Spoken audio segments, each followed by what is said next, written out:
Alright, what's poppin', everybody? Well, episode 43 of the podcast. The boy Abe, back at it.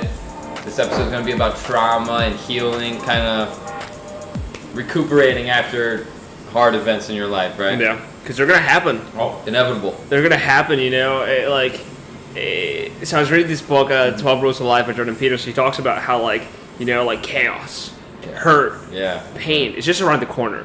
And it's just always. Yeah, and life is it's us kind of figuring out life and creating order, and then chaos comes in, and it's us kind of okay, cool, this came in, reorganize our life. So kind of adapt. Yeah, because it's inevitable. I've talked about it on a different podcast. I find myself. I was literally just showering under an hour ago, and I was thinking about how my parents are gonna pass away one day, and it's just fucked. You know, for sure. Having to the day that comes is just gonna be oh my god, I don't even want to think about it, but then again you kind of have to, because if you don't build up this barrier for it, it's just gonna blindside you, and you're just gonna be oh shit, so people go through that at a young age, and I can't even imagine that. 100%. I literally can't even imagine that. Yeah, dude. For me, COVID really brought that to the forefront of my mind, the mortality of those I love, you know, because it's you don't really think about that stuff, you know, but you're right. So many people experience trauma at a young age. I think we all do. We all experience trauma at a young age, whether it's a breakup, whether it's your parents fucking you up in some way or another, not because they meant to, just because they didn't know better, you know. And these are wounds too that a lot of times we carry with us for the rest of our lives. It comes in so many different shapes and sizes too, because everyone gets impacted by different events differently. So it's a breakup to some person could be fucking groundbreaking, suicidal type shit, and to another person it's just I don't care about you. For sure. And kind of noticing what kind of person you are, specifically what empath. No. Some people are sociopaths where they just don't care, but finding out what triggers you is what's really important. So you know what to prepare for, I would say. Certainly. And dude, that's where I think you can start. So I really came into the realization that I still had some trauma to heal when I really understood what a trigger was, you know, and a trigger is when an event happens, you become so emotional that it's you lose rationality, you lose your groundness, and it's you get triggered. So are you open enough to share what trauma you? Just one example. For sure, yeah, certainly. I'm open to sharing some stuff. So. Wow. I think no blindside there. No blindside. So, when I was young, I was probably 14, 15. I remember so I was hanging out with my friends in the basement. I'll run through this story. And man, I've never said this, but we were smoking, you know, and then we wanted to smoke more, and somebody called someone to come and get more weed.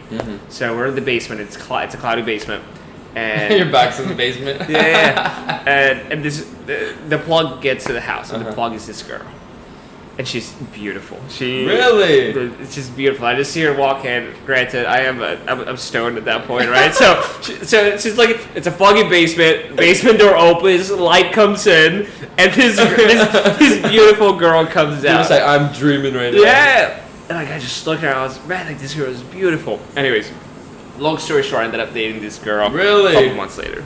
Damn. Okay. And I was just obsessed with this girl. Yeah, this is that puppy love. Yeah, so you're 14, right? Yeah. Were you in Pennsylvania or Columbia? I was back in Pennsylvania. Gotcha. I was back in Pennsylvania, and I don't know, at that point, I idolized this girl. I put her on a pedestal. It's puppy love, you know. It's that first love, bro. Yeah. And so there was this one event. We were dating for 4 or 5 months, and I remember there was this party that we all went to with my homies, people that I was super close to, yeah. you know, legit, people that I was man, you were day one. Yeah. And anyways, I ended up drinking that night, and I passed out on the couch, and passed out a little early, probably drank a little too much, and when I woke up in the morning, I found out that this girl that I was just so in love with at the time. In love, because it was puppy love. Yeah, it was puppy love. But you thought like yeah, you didn't know she had sex with not just one of my homies, but two. Wow! The night before. Damn, bro. Yeah, chill. Damn. Two and, wow. and they were my homies.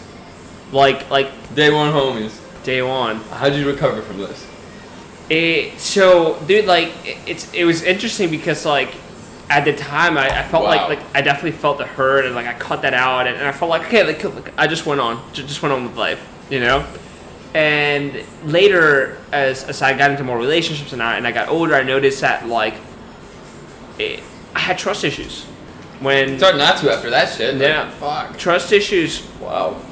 And what was interesting, not with girls, with friends. Dude, yeah, I'm the same way. With my homies, and it sucks because it's not even the girls at this point, dude. Like, it even comes up still, you know, where it's like. Somebody will come into my life and I get close to them and it's like, man, like, can I really trust this person, you know? And it sucks that it even has to be like that, you know what I mean? Like where you have to like, man, can I trust this dude? Like for sure. And dude, I carried that like well into like my 20s, and it's like I realized like that I kept getting triggered by like certain events, you know. And it goes back to like what we were talking about earlier. It's like, yo, if you don't heal that shit's gonna come back, like it's gonna come back and punch you. Face that problem head on. Yeah. And like really try to seek to understand like your emotions behind it. So what happened with that relationship with those friends? For sure. So dude, tons of lessons, man. You know, at that point I didn't know how to like set boundaries, which is such an important thing. Boundaries. And I probably stayed in that friend group longer than I should have. Even after the event. Did they know you found out? I was naive. Yeah, dude. Did they ever apologize? Never.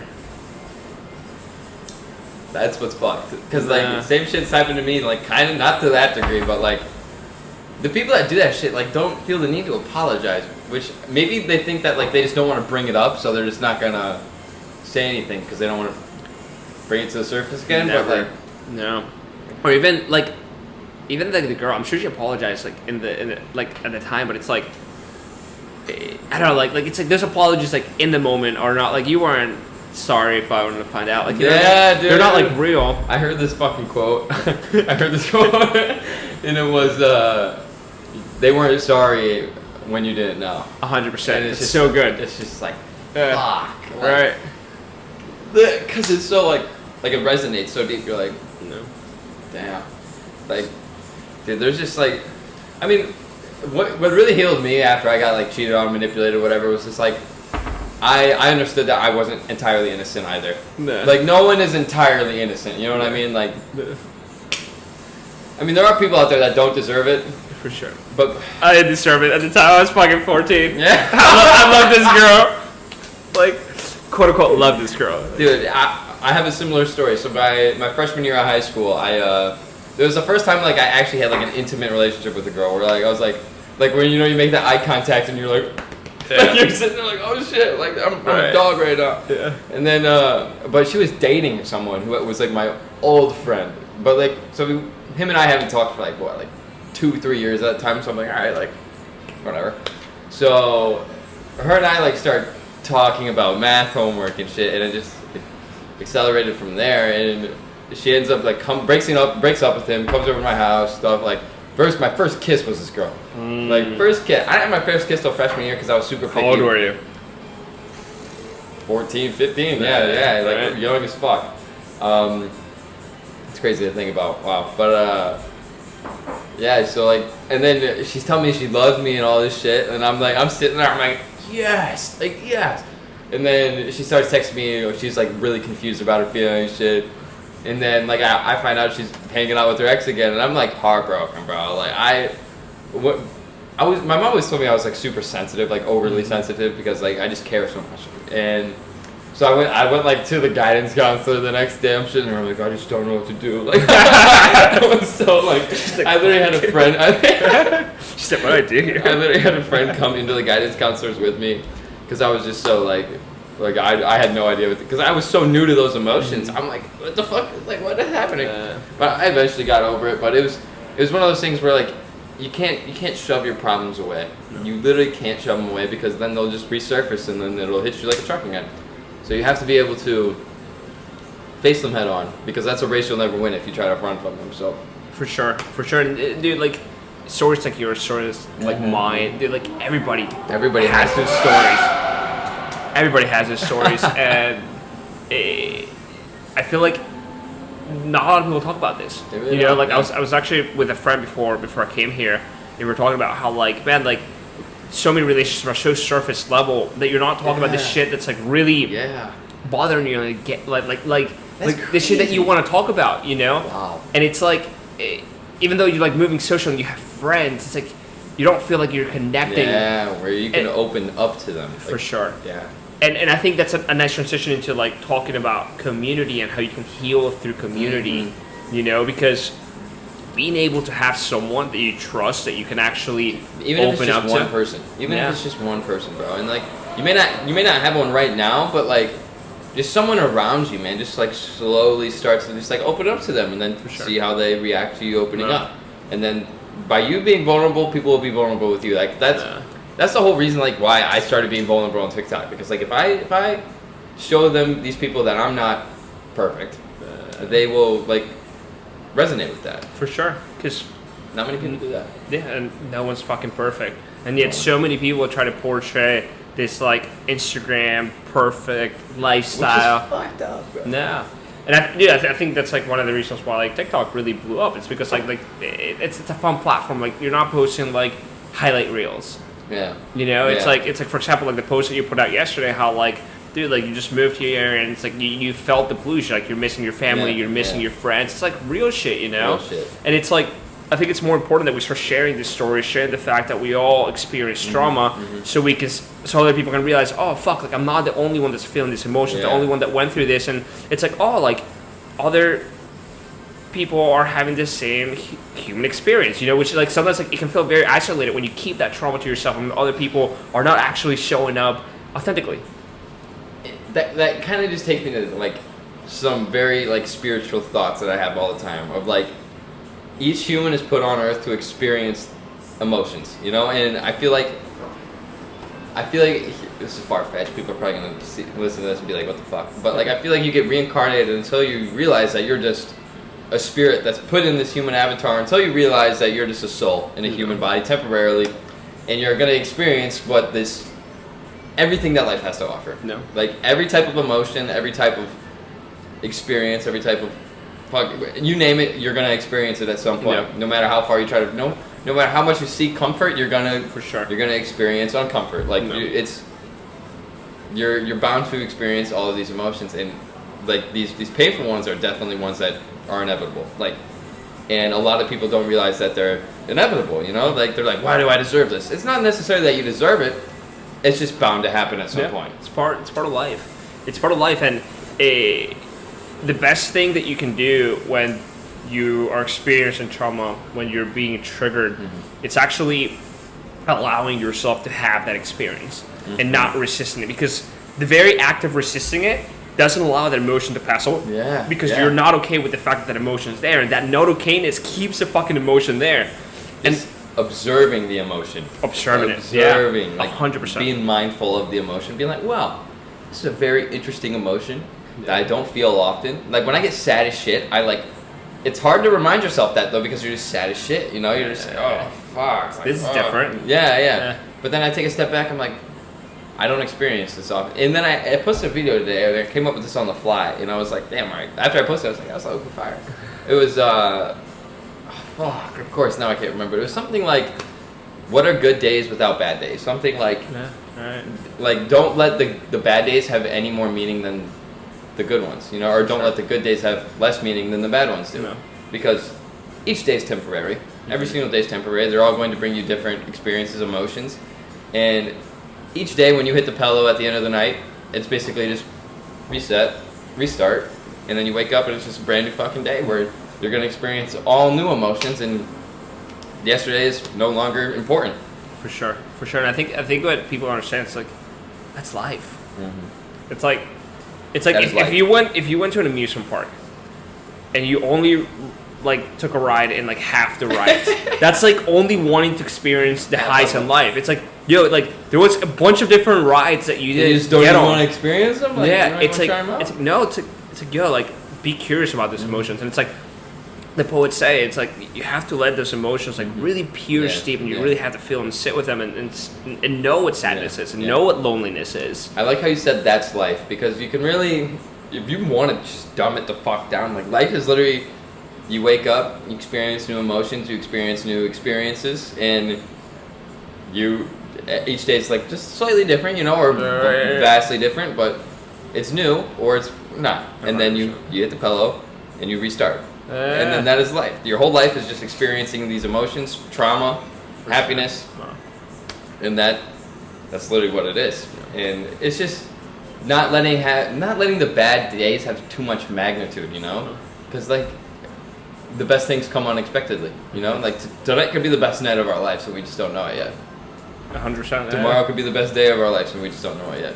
Yeah. And dude, so much good can come from like trauma, you know, in terms of like a big one is like when you're able to sit with your own pain, your own loneliness, your own depression, your own sadness, you're able to have empathy for other people, because like you understand that like, oh fuck, like you don't know what somebody else is fucking going through and dealing with, and when you felt that and you see other person's going through it, that allows you to also like relate and have compassion and really be able to be there for someone when they're in that space. So that's why I think the trauma is almost necessary.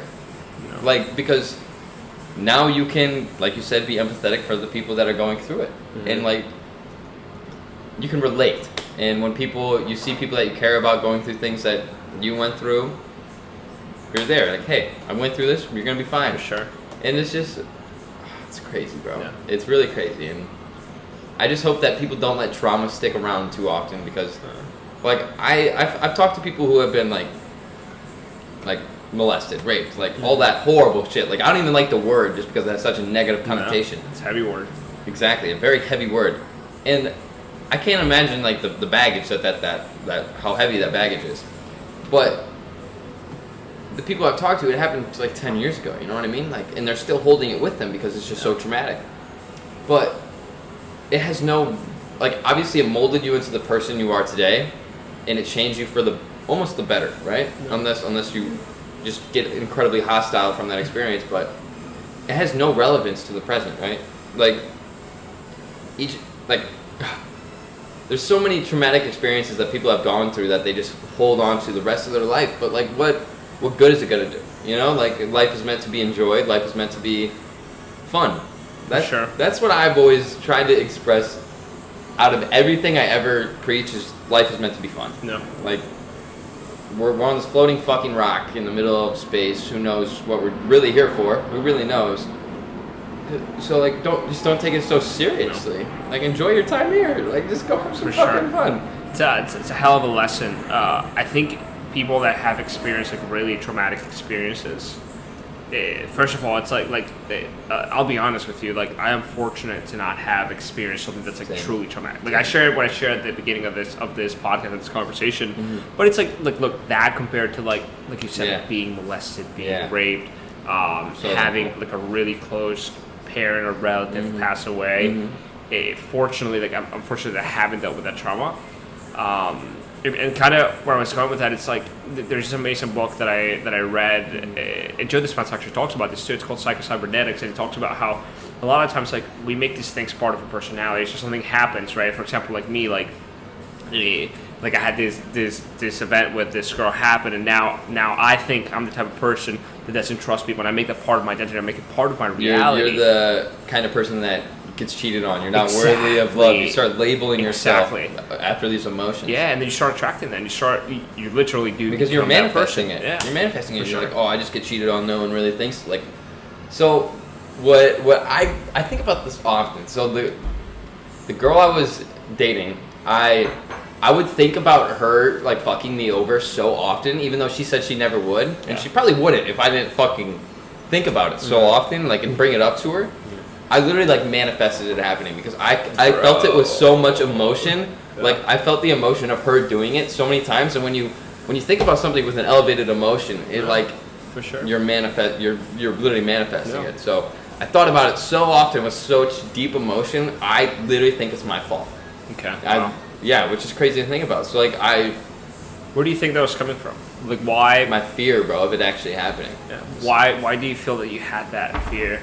Because like for example, like when I was naive and I went into my relationship, I was like, oh, like this is awesome. I never even thought about So this. this is shit. my third relationship that I'm talking about right now, Okay. and it happened in the first two where they Gotcha. got back with my So friends. past trauma. Yeah, with my friends. So like Yeah. I'm like, God damn, is this just always what happens to me? Do I like deserve this shit, or is this just how the cookie crumbles for me every time? So I was scared of it happening again, to the point where I couldn't not think about it. So I would go to bed every night, I'd think about it, and like I'd wake up in the middle of the night having bad dreams about it. So I manifested the fuck out of it because I put so much elevated emotion into just the thoughts behind it. So it's definitely my fault. Like I've taken full responsibility for it, and I used to get so hurt about it, but now I'm at peace with it because I understand that I put the thought out into the emotion or into the universe so many times, it's almost fucking inevitable for it to happen. And so many people never break that cycle. Mm-hmm. They just keep going. It's like, oh, like reality is this way. Men are bad. Men always cheat on me, or all girls are like this. And it's like, Increasing the of course, Yeah. right? It's like when you place attention, it'll manifest. And Always.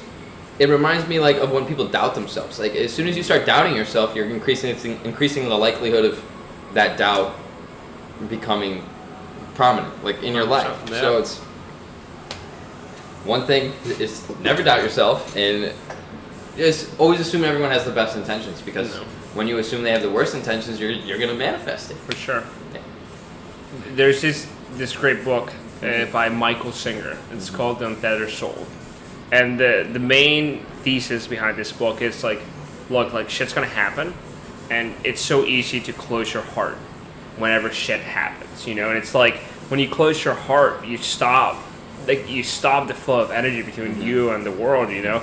And the trick is to like when shit happens, it's like trust again, right? Like what you said, like believe that like people have the best intention. Believe that we live in a world where things are happening for you, not to you, right? And like continue to live with an open heart and don't close off. And that takes a lot of fucking courage. It does. Because when somebody hurts you and like you felt that pain, you don't want them to feel that pain again, you know? But if you close off and you close your heart, you close off for life. You're closing off so many opportunities. Yeah. Like just because you're living with past experiences in your present, subconsciously predicting your future. Which I read that in You Are the Placebo today, and I'm like, fuck.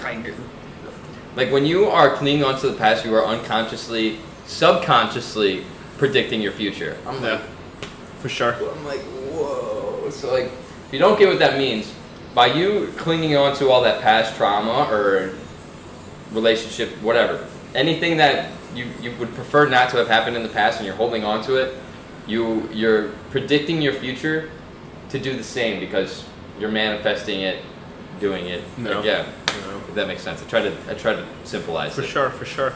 So dude, I think we've got a couple really good lessons from this. Like fuck, like we all experience shit. We all experience shit. We all go through trauma, right? If you don't fucking heal that trauma, it's like it's gonna keep coming back and haunting you. It's so important to heal it. Then it's so important to have people that you can open up to, and like bring that trauma out in the open. Even if it's like your parents. Like I used to get so like oh, my mom's gonna think of me so much differently. Yeah. Your mom loves to hear that shit. Like they feel so like, they're like, oh my god, you're going through life. Like thank you for telling me this shit. Like thank you. Like and people are probably watching. They're probably like, well, how do I heal this shit? And how would you advise? So, disclaimer: I'm not a therapist. So let's start there. But how I've healed my own trauma. And it's been a combination of like, okay, what is triggering me today, right? Because the triggers will point in the direction of your trauma a lot of the times. And then trying to understand, okay, like what happened? Like why do I feel this way? Like journaling's been big for me, dude. It's diving deep into clarity. Those different moments where I felt like, for example, like I couldn't express myself or felt like I was betrayed. and trying to understand them, trying to come to peace with them, trying to forgive, right? Like, and eventually coming to terms with like be emotionally, like, I have some love to those friends that like betrayed me. I've come to a place where it's like I have some love to that girl that betrayed me. So your girlfriend was good looking, obviously. Just beautiful. So have you ever been like, all right, if I was in their shoes, I probably might have done the same thing? The sad things I have, and I've probably I know, like I've done that to other people, you know, and I've come out to the realization of like, yo, like it's not cool to do that, because it's like I felt that pain. So now you can compensate. Yeah, for sure, and so I would say like go to your triggers, and then like when those emotions come up, it's like, don't go fucking scrolling on your phone. Don't go watch TV. Don't distract yourself. Yeah, I was just about to say it's like feel them, like let them run their course. Put your phone away and ask yourself, like, why am I still feeling this? Yeah, because I can't even tell you how many times people on my mentoring calls, they'll be like, well, how do I like find this with myself? I'm like, well, how do you think? No. And they're like, well, yeah. I'm like, because you know why I asked you why you think that is because you're the only person that's going to be able to answer this for yourself. Like, all of these answers are going to be found within. Like, an external source is not going to be able to give you the best advice for you to get over your trauma, because my perspective may be totally different of yours on life. Yeah. So, ridding yourself of distractions and just sitting there, and asking yourself, how can I put these problems to rest, for once and for all, and learn from them, and just leave them where they belong in the past. For sure. And you're subconsciously going to come up with all the answers that you need.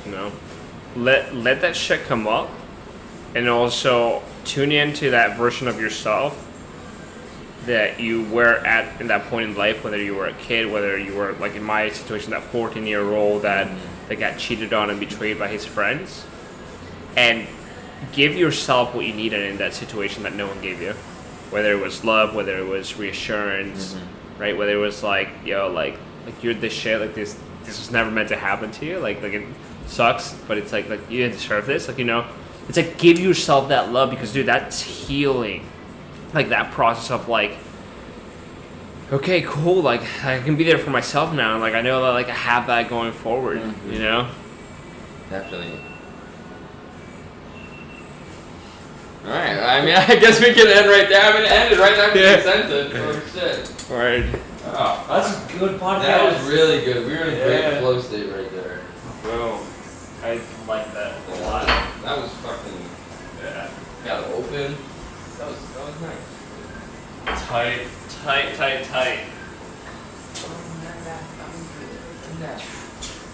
Was your girlfriend your age? I think she was a year older. Yeah, because I was gonna say, I'm like, there's no 14-year-old girl doing that shit. Like, No, bro. Nowadays,